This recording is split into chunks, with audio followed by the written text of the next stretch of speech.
आपण प्रार्थना करूया. परमेश्वर पिता दयाळू बाबा, सुंदर दिवसाबद्दल तुमच्या आभार मानतो. महान परमेश्वरा, शुभ परमेश्वर, तुमच्या वचनाचा आणणार प्रत्येकाला सहाय्य सर्व पापांच्या अपराधाची प्रत्येकाला क्षमा कर.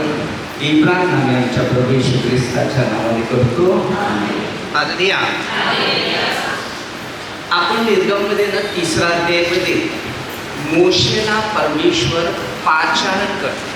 जसं तुम्हाला ना मला प्रभूमध्ये कार्य करण्यासाठी जेव्हा पाचारण केलं, तर पाचारण केल्यानंतर तुमच्या पुढे अनेक प्रकारच्या अडचणी येणार. आता या अडचणीतून तुम्हाला पुढे जायचं असेल तर देवाचा हात, आपला हात मजबूत ठेवायचा असतो. आणि या हातातच सामर्थ्य आहे, त्या बोलण्यात सामर्थ्य आहे, त्याच्या सावलीत सामर्थ्य आहे. त्याच्या हातामध्ये ज्या काही वस्तू आहेत त्यांनी जर त्याच्या दिल्या तर त्याच्यामधून पण सामर्थ्य आहे. सामर्थ्य हे पवित्र आत्म्याच्या द्वारे, म्हणजे ज्या माणसाचा आत्मा पवित्र असते, परमेश्वराच्या मार्गानुसार असते. आणि हा परमेश्वर मनुष्याच्या जीवनामध्ये जेव्हा एक प्रवास करतो, त्याला त्याच्यातून म्हणजे ह्या जगाच्या वातावरणातून त्याला मुक्त करतो आणि आत्मिक आणि शारीरिक सामर्थ्यिक शक्ती उत्पन्न करते. आणि त्या शक्तीने तो पुढे कार्य करायला सुरुवात करतो. ही परमेश्वराने आपल्या सर्व मानवाला निर्माण करताना त्याच्या रूपानेच पृथ्वीमध्ये पाठवलेला आहे. आणि आपल्या प्रत्येकालाच चांगल्या गोष्टी, चांगलं शिक्षण, चांगलं नियम हे घेण्याची जबाबदारी परमेश्वराने तुम्हाला ना मला सगळ्यांना दिलेली आहे. पण जेव्हा मी जबाबदारी सांभाळत नाही तेव्हा दुष्टाचा आत्मा आपल्या शरीरावर तो कब्जा करतो. आणि त्यामुळे आपल्यामध्ये अनेक प्रकारच्या समस्या उत्पन्न होतात, दुःख येतात, आजार येतात, निराशा येतात. परंतु परमेश्वराचे नियम 2 प्रकारे आहेत. आता इकडे मोशे आहे, दुसऱ्या बाजूला फारो आहे. परमेश्वर मोशेचं मन एकदम नम्र हृदयाचं करतो. आता नम्र हृदयाचा मनुष्य सहनशील असते, सहन करण्याची शक्ती येते, कंट्रोल असते. त्याच्यावर अन्याय असू दे, अत्याचार असू दे, त्यांना शोधू दे, त्यांना मारू दे, ते चुप राहतील. कारण त्यांना परमेश्वर दिलेला तो एक आत्मा आहे. आणि हा आत्मा तो नम्रताचा आहे. प्रभू येशू ख्रिस्ताच्या हातात खेळेपर्यंत उचवले तरी तो लीन आणि नम्रच राहिला, त्याने उत्तर दिलं नाही. तर एक आत्मिक शिक्षण तुम्हाला घ्यायचं आहे. आता परमेश्वराने फारोचं मन कठोर केलं आणि मोशेचं मन नम्र हृदयामध्ये निर्माण केलं. तर आपण हे वचनाद्वारे मोशेला परमेश्वराने कशा पद्धतीने पाचारण केलं. पाचारण म्हणजे योहान 15:16 तुमची निवड केली. योहानमध्ये 15:1-10 दिलेलं आहे. जेव्हा आम्ही देवाच्या कृपेचा जो अनुभव घेतात तो घेऊन इतरांना आम्ही पोचवला नाही तर आमच्यावर ती दंड, आमच्यावर ज्या समस्या, आमच्यावर जी आपत्ती, आमच्यावर आलेले दुःख हे आम्हाला कंट्रोलात होत नाही. पण जेव्हा आम्ही प्रभूच्या नावाने जातात आलेली दुःख, आलेली कंट्रोल शक्ती परमेश्वर आम्हाला देतो. कारण संयमाचा आत्मा नाही, भीतीचा आत्मा नाही, संयम व सामर्थ्याचा. आता याला संयम आणि सामर्थ्य दिलं. काय दिलं? संयम आणि सामर्थ्य. जरा बघूया मोशेला पाचारण.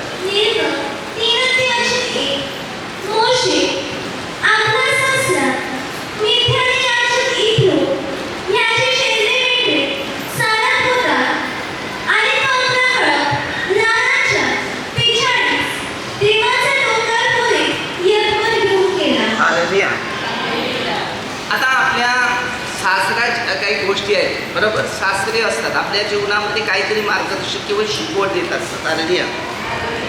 आणि हा कळप जे आहे तसाच एक माणसाचा एक कळप परमेश्वराने मोशेच्या मार्गाचा जो अनुभव जो दिलेला होता की तू जा आणि यासाठी मार्गस्थ हो.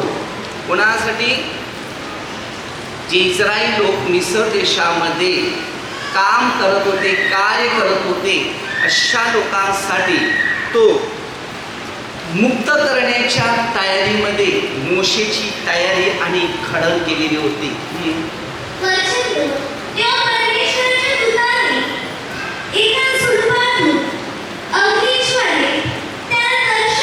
बघा काय सांगते, परमेश्वराच्या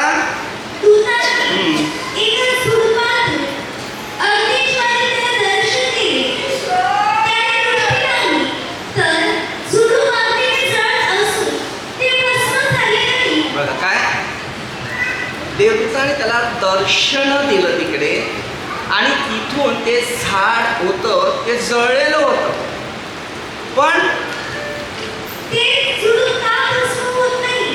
झुडूप भस्म का होत नाही? विचार करा. आता तुम्ही झाड जळेल का नाही जळेल? हा, आपली झाडं पटकन हालरिया. मग तिकडे ज्या देवदूताच्या द्वारे, दर्शनाच्या द्वारे ते झाड जळून गेलेलं आहे, पण जळलं नाही. तो पहिला चमत्कार त्याला दाखवला मोशेला. तुम्हाला जीवनामध्ये एक चमत्कार येतात तेव्हा तुमचा एक विश्वास मजबूत होतो. समजला का? तुम्ही हा चमत्कार बघितल्याबरोबर तुमचा विश्वास जो आहे तो एक स्ट्रॉंग झाला पाहिजे. तेव्हा तुम्हाला कळेल की ह्या व्यक्तीमध्ये परमेश्वराचा आत्मा स्ट्रॉंग कार्य करतो. आलिया, आपल्यामध्ये जेव्हा परमेश्वराचा आत्मा कमजोर, म्हणजे मध्ये 26:41 आत्मा उत्सुक आहे, देव अशक्त आहे.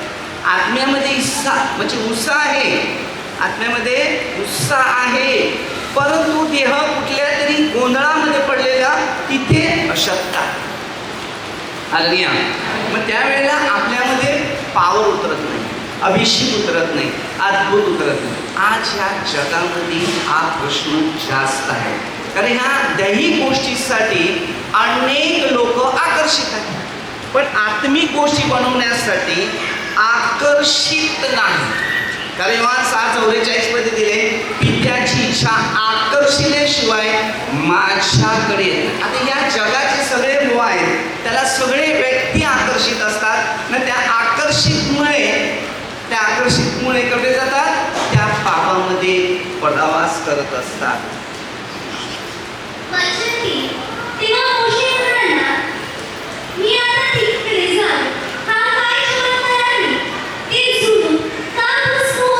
काय सांगते, हा काय चमत्कार आहे आणि हे झुडूप जळत का नाहीये? कमी जाऊन बघतो.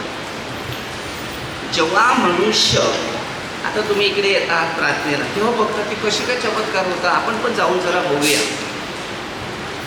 चमत्कार बघण्यासाठी नाही, तर चमत्कार लोकांच्या जीवनाचं परिवर्तन करण्यासाठी चमत्कार असते. की आजपर्यंत आपल्या जीवनामध्ये मध्ये 18:19-20 दिले की येशू प्रभू, परमेश्वर पिता, पवित्र आत्मा आमच्यामध्ये आजपर्यंत कार्य करते, आणि ते केल्यानंतर आमच्यामध्ये ते प्रवास पवित्रतामध्ये बनवलं जाते. हालेलुया. जेव्हा आपल्यामध्ये प्रार्थना कमी येते ना कमी होते, तेव्हा ते दुष्ट आत्मे आपल्या मागे लागतात, आणि मागे लागल्यानंतर ते आपल्याला बाहेर काढायचा प्रयत्न करतात. हालेलुया. हे दुष्ट जे आहेत ते मनुष्याला कमजोर बनवतात. आता कोणतं दुष्ट आहे? माणसामध्ये निंदा, नफरत, संशय, आपत्ती, काय पण. कारण त्या आत्म्याला तुम्ही जागा दिली असेल तर कोणत्याच माणसाचं तुमच्याद्वारे चांगलं होणार नाही.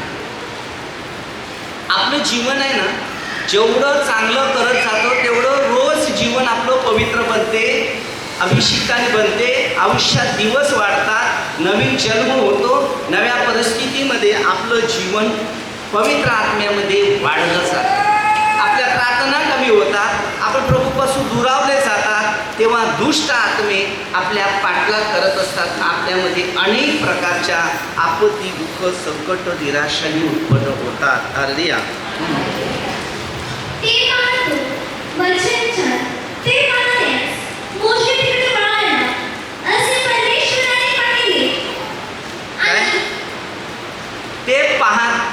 ते काय होतं, ते झाड पेटलेलं आहे. तर मोशे गेला तिकडे बघण्यासाठी, तर परमेश्वराने बघितलं. मी तुम्हाला स्तोत्रसंहिता 139 अध्यायाचा हमेशा दाखला देतो की आपल्याला काय वाटते माहिती आहे का, की आपण आहे ना, आपल्याला कोणी पाहणारा व्यक्ती नाही. आपल्या जीवनातले सगळ्या गोष्टी त्याच्या हातात लिहिलेल्या आहेत, नमूद केलेलं आहे. तुझा दिवसात काय काय घडणार आहे, काय बोलणार आहे, तो किती खरं बोलतो, किती खोटं बोलतो, खोटं करतो, खोटं करत आहे, हे सगळं आहे आपल्या. हालेलुया. जेव्हा आम्ही पश्चाताप करतो, मनापासून पश्चाताप करतो, तेव्हा आमचं जीवन जे आहे त्या दुष्ट आत्म्यापासून सुटलेलं जात असते. आपल्या झुडपातून काय सांगते, ते आपल्या झुडपातून देवाने त्याला हाक मारून म्हटले, मोशे. काय सांगितले, मोशे. काय हाक मारली? हा, तो बोबडा होता, त्याला सारखं बोलायला वाचासारखी नव्हती. समजलं का? तरी देवाने त्याला निवडलेलं. तर तुम्हाला चांगली वाचा आहे तरी सारखं बोलता येईल, बरोबर की नाही? तेव्हा तो म्हणाला, काय आज्ञा?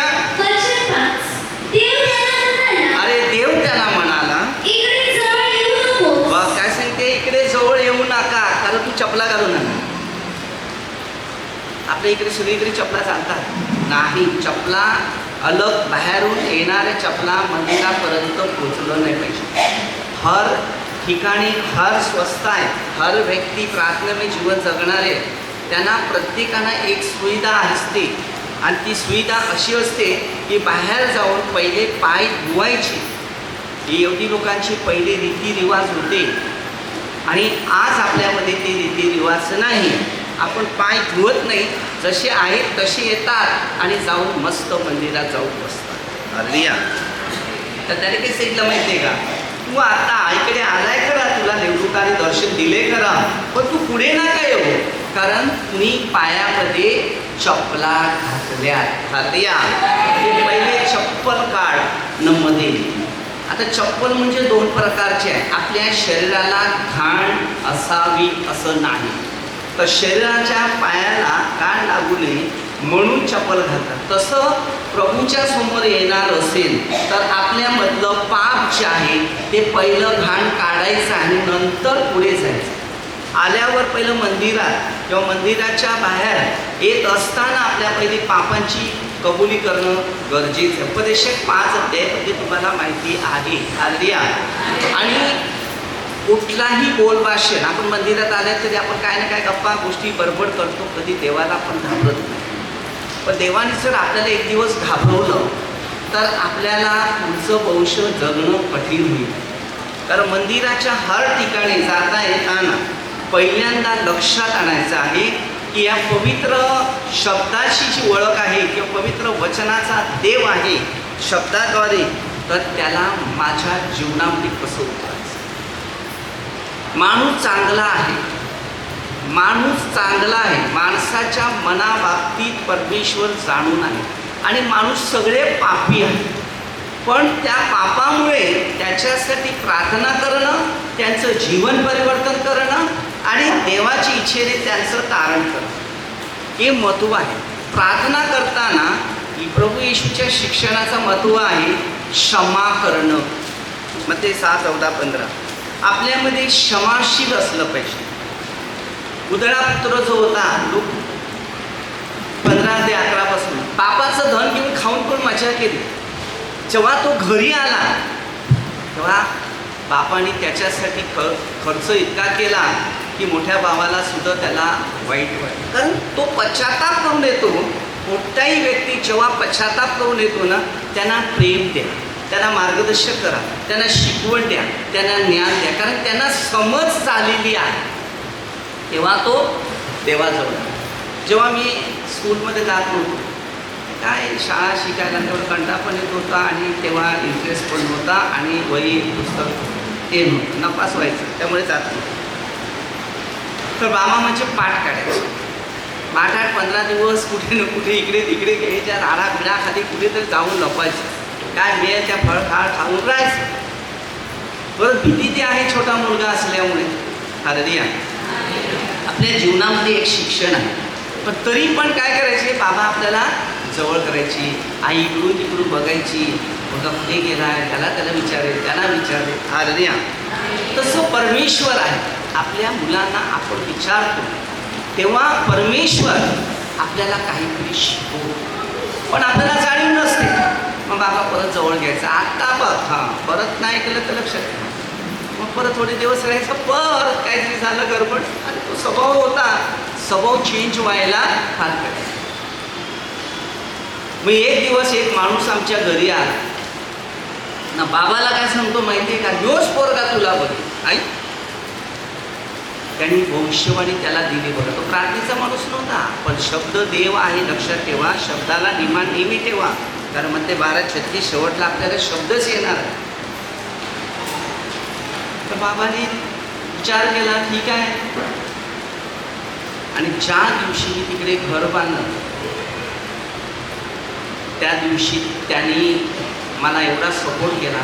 तो माझ्या विरोध भरपूर होता माणूस, पण मी प्रेमाने सगळ्यांना हाकच मारायचा, कारण मनात ठेवायचंच नाही, लहानपणापासून तो स्वभाव होता. आणि त्या माणसाद्वारे हळूहळू परमेश्वराचा मार्गाचा अनुभव समजला. पण त्या माणसाला परत भडकवलं, तो परत विरोध झाला. हालेलुया. पण मी मात्र हाक मारायला विसरलो नाही, कारण मी माझ्या बापाला घाबरतो, स्वर्गीय बापाला. मग तू माझा दुश्मन आहे, तू हाक दे का नाही, मला त्याचा प्रश्न नाही, मी माझी ड्युटी करीन. कारण प्रभू येशूने आपल्या वैऱ्यांना पण क्षमा करायला शिकवलेलं आहे. सगळ्या गोष्टी क्षमाशील आहे. आता प्रभू येशूच्या मार्गानुसार जो शिक्षण आहे, परमेश्वर पित्याच्या नियमानुसार, तर मोशेला सांगतो की तुझ्या मनात जे राग आहे, नफरत आहे, ते काढ. कारण याने गुन्हा केलेला होता, एका माणसाला मारलेलं आहे, एका माणसावर अत्याचार केला आहे, एका माणसावर अन्याय केलेला आहे.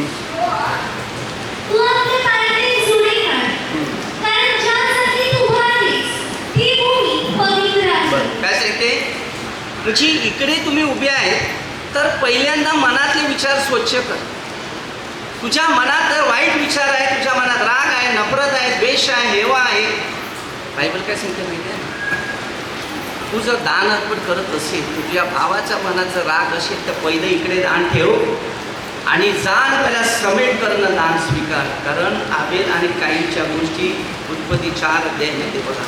परमेश्वराने ज्या वेळेला काहींचं दान स्वीकारलं नाही, आबेलचं स्वीकारलं, पण आबेलला त्यांनी मारून टाकलं, तर त्याचं रक्त इकडे. आता रक्त काय साक्ष देणार आहे आपल्यामध्ये. योहानाच्या पहिल्या पत्रामध्ये 5:7-8 वचनामध्ये कसं दिले, आत्मा, पाणी व रक्त हे 3 गोष्टी साक्ष देतात. आपल्या जीवनाचा जो खरा अनुभव आहे तो म्हणजे परमेश्वराचा आत्मा. म्हणून आपण देवासमोर येतो तर पहिली पाप खाली करायची आणि मग बसायचं. कारण जिथे तुझं मन आहे, धन आहे, तिथे तुझं मन. आता पाप आहे, पाप खाली केलं, क्लिअर झालं का नाही, शब्दाद्वारे. म्हणून आपण प्रार्थनेत त्याला पहिलं पश्चाताप करायला शिकवतो की शब्दापासून, बोलण्यापासून, विचारापासून जे काय पाप झाले तर पश्चाताप कर. माणूस स्वभाव आहे, रोम करस 3:10, कोणी नीतिमान नाही, आम्ही नाही, तुम्ही नाही. आपल्या माणसाच्या शब्दात, बोलण्यात, विचारात, कळत न कळत अनेक पाप होणार. म्हणून तुम्ही त्याचा विचार चुकीचाच केला. तुम्हाला कोणी भडकवलं की तुम्हाला भवकवलं, तुम्ही भवकवतात, तिकडेच फसतात. मग ते 10:17 दिले माणसाच्या बाबतीत सावधान. कारण माणूस तुम्हाला जेव्हा निंदा करतो, नफरत करतो, द्वेष करायला शिकवतो, हे करतो, तेव्हा त्यांना सांगायचं तू देवाकडे प्रार्थना कर त्याच्यासाठी. तुझ्या मनात नफरत आहे, तू माझ्याविषयी कशाला बोल, बरोबर की नाही. मग त्याच्या विषयाने बोलायचं, तिच्या विषयाने बोलायचं, त्याच्याविषयी, तेव्हा तुम्ही पश्चाताप करायचा. कारण तो एक दुष्ट आत्मा तो माणसातून कार्य करतो. जेव्हा मी ताम्रशूरमध्ये प्रार्थनेला गेलो तर मी निंदा करायला नाही गेलो, तर तिकडे मी फक्त सांगितलं एक छोटीशी मुलगी होती, ती आजारी होती आणि ती आजारी असल्यामुळे त्या ब्रदरांना सांगितलं तिला प्रार्थना कर त्या बाळासाठी. तर ब्रदर काय सांगतो माहिती आहे का, तुम्ही कशासाठी प्रार्थना करता, फादर सांगतो. मग ठीक आहे, आता करतो प्रार्थना कधी काय करतो. आणि देवाने ते दान मला दिलं. कसं आहे, घटना आहे. तुम्ही जेव्हा देवाचं काम बंद करणार तो दुसरा कोणतरी चालवणारच. म्हणून गणिती करायचा ते देवाचा उपवास होत नाही, उपवास आपले होतात. आपल्याला शिकायचं आहे, आपल्याला बनायचं आहे, आपल्याला घडायचं आहे आणि दुसऱ्यांना घडवायचं आहे. मोशेला परमेश्वर पाचारण केलं, घडवलं. अशासाठी घडवलं की मोशे परमेश्वराच्या दृष्टीने नम्र मनाचा आणि दिलाचा बनवलेला होता.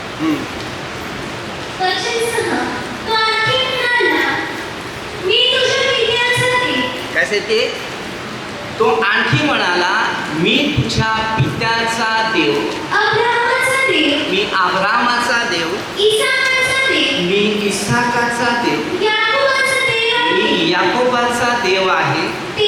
तेव्हा मोशेने काय केले? देव आहे तू, आता माझा पण देव आला. असं आता तुम्ही विचार करा ना, आता मी देवाला स्वीकारल्यानंतर माझा देव, तुम्ही स्वीकारल्यानंतर तुमचा देव. पण जर देवालाच तुम्ही किंमत दिली नाही ना, देवाच्या लोकांना योहान 14:1 मध्ये दिली नाही, तर देव तुम्हाला किंमत कशी देईल? तो देवाकडे बघण्यासाठी तो घाबरला. देवाला मी पाहिलं, मी पापी असतो. आपल्या जीवनामध्ये एक शिकायचं आहे. आज तुम्ही इकडे पूर्वी प्रार्थनेत येणारे किती लोकांनी दर्शनं बघितलेली, बरोबर? नाही का? चपातीवर, कागदावर, हातावर, लाद्यावर, कापडावर, कशा ना कशामध्ये. मग तुम्ही त्यावेळेला जर जिवंत देव इतका दर्शन देत आहे, मग तुमचा विश्वास गेला कुठे? आता विश्वास संपला तर आपल्या जिंदगीचे दिवस संपायला सुरुवात होतात आणि निमित्त असते की आपला अंत जवळ आला. असं असते आपल्या जीवनामध्ये. विशेषतः प्रभूच्या शिक्षणानुसार, नियमानुसार, मार्गानुसार आपलं जीवन आनंदी ठेवायचं. मग 16:31 काय सांगितले? तू विश्वास ठेव, म्हणजे तुझ्या आणि तुझ्या घराण्याचं. आता आपल्यामध्ये जर विश्वास नसेल, आपण प्रभूच्या उपस्थितीत नसेल, प्रभूच्या मार्गात नसेल, तर परमेश्वराचं राज्य तुमच्यामध्ये दिसणार नाही. तुम्ही चांगलं करा, तुम्हाला दुःख येते. मग ते 16:24 मध्ये त्याने सांगितले, माझ्या मागे यायचं असेल तर स्वतःचा वधस्तंभ उचला. तुम्हाला काय वाटते? मग ते 5:2 पासून जेव्हा प्रभू येशू ख्रिस्ताने शिष्यांना शिकवायला दिलं, काय शिक्षण दिलं? माझ्या नावामुळे तुमची निंदा नारेशी शेअर करतील, तेव्हा तुम्ही धन्य 12व्या वचनापर्यंत. मग तुम्ही तुमचं जीवन ख्रिस्तामध्ये कशा पद्धतीने उभारलेलं आहे? आज जर ख्रिस्ताच्या शिक्षणात, ख्रिस्ताच्या मार्गात, ख्रिस्ताच्या नियमात जर भविष्यात पुढे चाललेले आहेत, तर ख्रिस्त तुम्हाला चालू. अरे देवाच्या लोकांना तुम्ही ओळखू शकलं नाही तर देवाला काय बघणार? मग ते 5:8 मध्ये सांगते, जी अंतकरणाची शुद्ध ते धान्य देवाला मानते. कोणतीही अडचण येऊ दे, कोणतीही दुःख येऊ दे, कोणते समस्या येऊ दे, कोणती संकट येऊ दे, कोणतं टेन्शन येऊ दे, कोणतं मानसिक तणाव येऊ दे, प्रार्थना वाढवा तुम्ही. का ते थांबते? सगळे प्रश्न सुटले जातात. पण प्रार्थना नसेल तर सगळी प्रश्न वाढत वाढत वाढत जातात. संकटाला कोणीच मनुष्य कंट्रोल करू शकत नाही, फक्त प्रभू येशूच करते.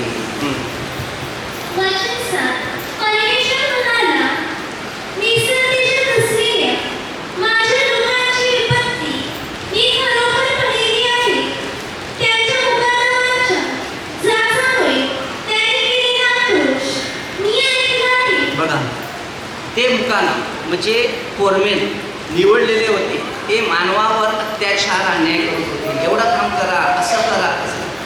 त्यांना मारून मारून कामं करायला.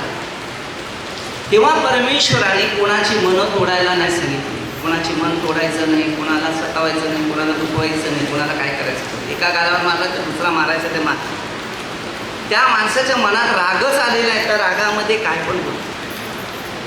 हां, एक शिक्षण मी अनुभव घेतले. तुम्हाला खूप लोक काय काय बोलतात, मग तुम्ही त्याच्यावर लक्ष देऊ नका, कारण ते शैतान तुमच्या जीवनात नाश करायला आला. मग तुम्ही गपचूप राहिला ना तर ते पळून जाते. मग तुम्ही त्याला सहभागी झालं ना तर तुमच्या मागेच राहते. हे असं सिस्टम आहे. तर त्याने काय सांगितलं बघा, परमेश्वराने मोशेला एक काठी दिली, एक हात दिला, हक्क दिला, अधिकार दिला. भांडण करून काय होणार नाही. तू एक जादूगार कर, एक चमत्कार कर, त्यांना दिसू दे त्याची शक्ती किती आहे, तुझी शक्ती किती आहे. त्याचं मी मन कठोर केलेलं आहे, तर त्याच्याबरोबर दुष्ट आत्मे कार्य करतात. तुझ्याबरोबर माझा आत्मा कार्य करते, मग मी तुला माझ्या आत्म्याने घडवतो. त्या आत्म्याने चाल, तुझ्यामध्ये पावर किती.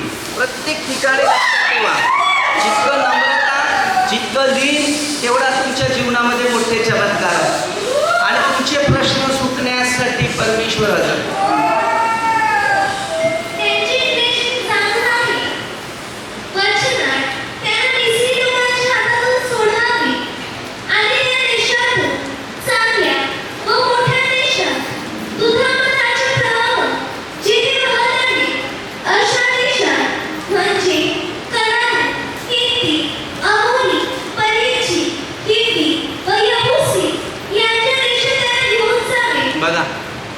जिकडे दुधामधाचे प्रहार आहे, खायला प्यायला त्यांना भरपूर आहे.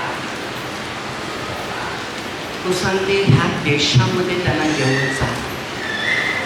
काय सांगितलं?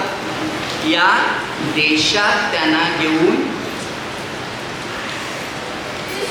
आता विचार करणाऱ्या गोष्टी आहेत. देवाने त्यांना अगोदर सांगितलं की त्यांना माहिती आहे की खायला इकडून उतरल्यानंतर खायला काय मिळणार नाही. मग त्यासाठी तुला सांगतो की अशा ठिकाणी त्यांना खाण्याचं लालच दाखव. बघ तिकडे मिळेल सगळं. आता दूध प्यायला तर बरं वाटते सगळ्यांना, आहे का नाही. मध बीत प्यायला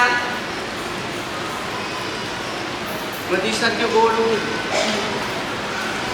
बरं खाणं दाखवल्यानंतर मनुष्य कुठे पण धावेल का नाही धावेल.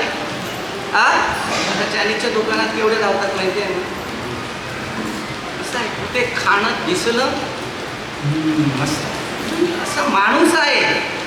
आदाम एवाच्या काळापासून मोहित आहे तो, आजच्या काळापर्यंत मोहित आहे. म्हणतो की ईश्वर ते शिकवलं ते सानवपासूनची प्रार्थना की रोजची भाकर आज आम्हाला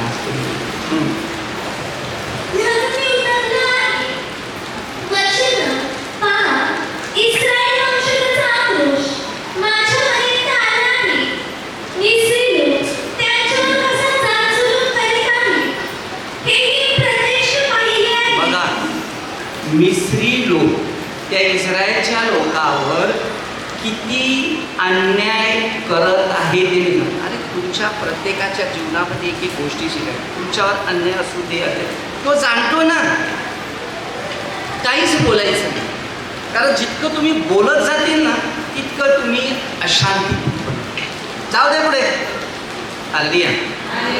परमेश्वर जोडीला असला तो पुढे राहणारच, तो मागे राहणार. आता मोशेला परमेश्वराने अनेक गोष्टी सांगितल्या. मोशेने हिंमत धरली आणि पुढे जाण्याची किंमत तयार केली.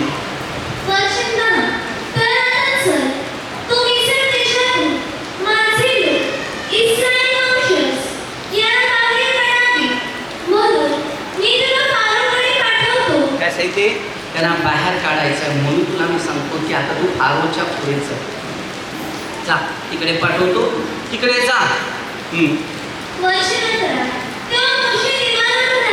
मोशे देवाला म्हणाला,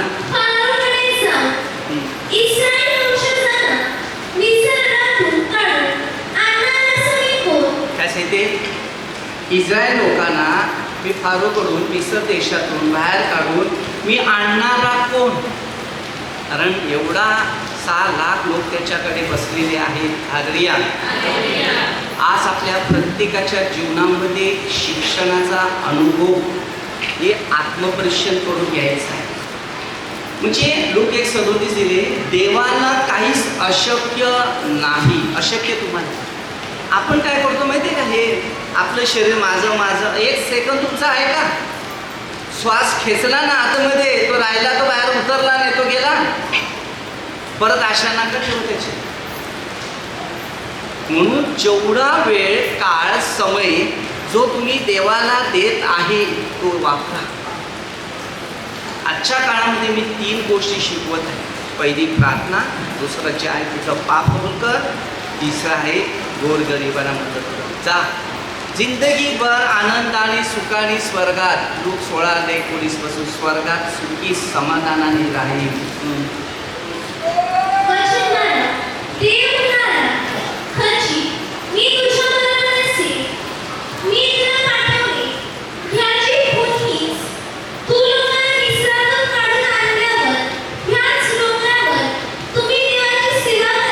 काय सांगते? त्या डोंगरावर देवाची सेवा करा. विचार करा. आज आपल्या जीवनामध्ये जे शिक्षण आहे, जे शिक्षण आहे ते शिक्षण घ्यायचं आहे, त्याचा वापर आपल्याला मात्र करून यायचा आहे.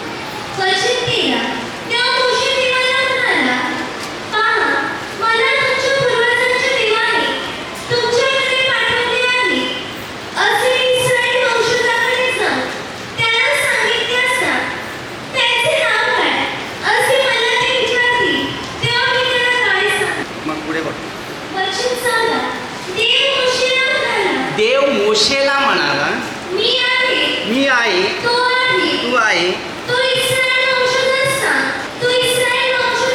काय सांगते? देव मोशेला म्हणाला, मी आहे, तो आहे. बरोबर. तू इस्रायलाच्या वंशाला सांग की मी आहे. बरोबर. ह्याने मला तुमच्याकडे पाठवलेला आहे. आता परमेश्वरने मला तुमच्याकडे पाठवलेलं आहे.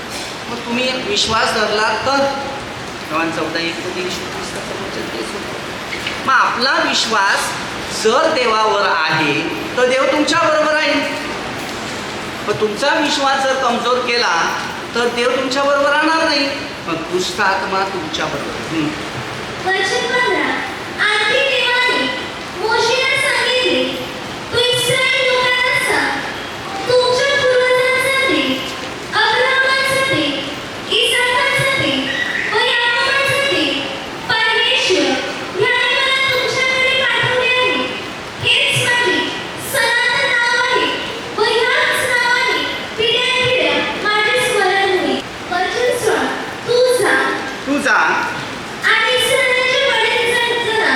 काय सांगते? तू जा आणि इस्रायलचे वडील जाणार. काय सांगते? जमून सांग तुमच्या पूर्वजांचा देव अब्राहामाचा, इसाकाचा, याकोबाचा देव परमेश्वर याने मला दर्शन दिले. म्हटले की माझी तुमच्यावर काय सांगते? खरोखर तुमच्यावर माझं लक्ष गेलेलं आहे.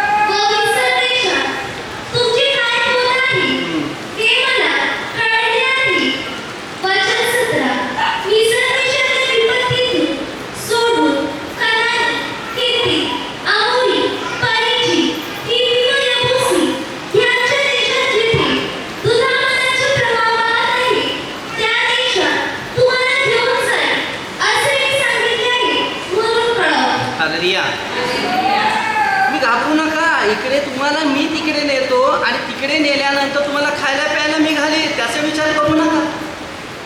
आता इकडे आल्यानंतर याची काय 34-15 तुम्हाला इथे खाणं पिणं बसणं उठणं आहे की नाही? का खायला घेऊन आले? डबे नाही ना आणले? शाळेत जाता डबे घेऊन जातो. बघा हां, किती देवाने सांगितले तुम्हाला खायला प्यायला मी देईल. तो खोटं बोलणारा परमेश्वर नाही आहे. अनेक देवाला आपल्याला नेऊन द्यायला लागतं. दगडे बिगडे असतात तिकडे, नाही का? नाही, जीवित परमेश्वराचं राज्य.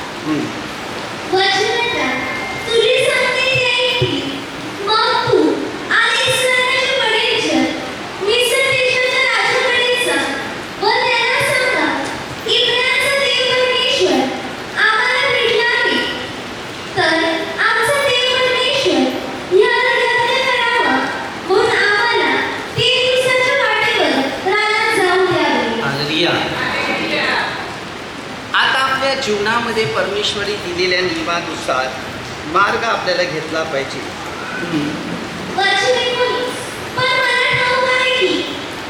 मिसर देशाचा राजा तुम्हाला जाऊ देणार नाही.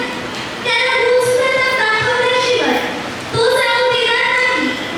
वर्ष 20 मग मी आपला हात पुढे करून मिसर देशात ज्या सर्व अद्भुत कृती करणार त्यांचा मारा मी त्यांच्यावर करेन. मग तो तुम्हाला जाऊ देईल. हालेलुया. कोणी गोष्टीमध्ये जर अद्भुत चिन्ह चमत्कार नाही घडले तिथे कोणा मनुष्य विश्वास ठेवत नाही. विश्वास कशाद्वारे होते की परमेश्वराचा आत्मा मनुष्यामध्ये कार्य करतो तेव्हा तिकडे होते. वर्ष 21 आणि त्या लोकांवर मिस्री लोकांची कृपादृष्टी होईल असे मी करेन.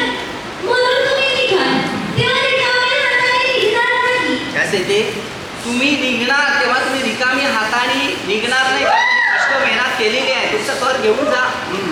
वर्ष 22 तर तुमची प्रत्येक स्त्री आपल्या शेजारणीपासून व आपल्या घरात दीर्घकाळापासून राहणारी स्त्रीपासून सोन्या रुपयाचे अलंकार व पोशाख मागून घेईल. ते तुम्ही आपल्या मुलामुलींना घालाल. ह्या प्रकारे तुम्ही मिस्री लोकांना लुटाल. हालेलुया. काय सांगितले तुम्ही ह्या प्रकारे मिस्री लोकांना तुम्ही लुटणार. का लुटणार? कारण तुम्ही त्यात कष्ट करून त्यांनी तुम्हाला लुटलेले होते. आता हे तुम्हाला आता तुम्ही त्यांना लुटायचं आहे. हालेलुया. परमेश्वर असेल ह्यांना लुटा आता, कारण ह्याने तुम्हाला लुटून लुटून लुटून तुमचं भविष्य बरबाद केलं. हालेलुया. आपल्या प्रत्येकाच्या जीवनामध्ये एकच शिकायचं आहे की परमेश्वराने आपल्यासाठी काय केलेलं आहे, काय करत आहे, काय करणार आहे ते आपल्याला शिकायचं. आपलं मन स्थिर ठेवा. आपल्या पापांची कबुली करा, पश्चाताप करा, प्रभूच्या शिक्षणाची ओळख घ्या. पवित्र आत्मा आपल्याला मिळेल अशा पद्धतीने कार्य करा. जर मोशे देवाचा सेवक बनून पुढे चाललेला आहे तर तुम्ही सुद्धा देवाचे सेवक बनून या भविष्यात कोणतंही काम झाडून मारायला मिळालं तरी करा. देवाचं काम जर तुम्ही केलं नाही तर देवाचं कार्य सोडलं तर एक सेकंद तुमच्या हातात राहणार नाही. कारण योहान 15:1-10 वचनामध्ये त्यांनी स्पष्ट भाषांतर केलेले आहे. माशात फळ न देणारा फाटा काढून तो अग्नीत टाकेल. आता अग्नीत टाकण्याचा अर्थ काय? काय? आता त्यांनी झाड बघा जळलेलं बघितलं बरोबर, पण झाड नाही जळलं. पहिला चमत्कार त्यांनी बघितला, मग त्याचाही विश्वास वाढला. मग तुमच्या जीवनामध्ये पहिला चमत्कार घडला, मग तेव्हा विश्वास तुमचा होता, तोच विश्वास आजपर्यंत ठेवा. इब्रिकस 13:8 काल आज युगानुयुग सारखा आहे. प्रकटन 22:13 अल्पभूमिका पहिला व शेवटला, मग जो मी पहिला आहे तोच पहिला. परमेश्वराने पहिले पण चमत्कार केलेले होते, आज पण केले ना, आता पण होतात आणि पुढे पण होणारे आहे. पहिलं प्रथम आहे तुम्हाला प्रभूच्या शिक्षणावर तुमचा विश्वास पाहिजे, आणि शेवटच्या काळात आहे दुखट राहण. म्हणून आज प्रत्येक मनुष्य धनलोभी, भिंड, काही उपासना न मानणारे फार कठीण परिस्थितीचं चित्र आहे. म्हणून सावध राहा आणि परमेश्वराच्या मार्गाकडे लक्ष देण्याची कृपा करा. कारण मोशे जर परमेश्वराच्या नियमाने चालला तर तुम्ही आणि मी परमेश्वराच्या नियमानुसार, पवित्र आत्म्याच्या सामर्थ्यानुसार परमेश्वराच्या मार्गामध्ये चालणं गरजेचं आहे. एक दिवस एक सेकंद आपला नाही. कारण इफिसिकरा 5:16 दिले वेळेचा सदुपयोग करत दिवस वाईट आहे.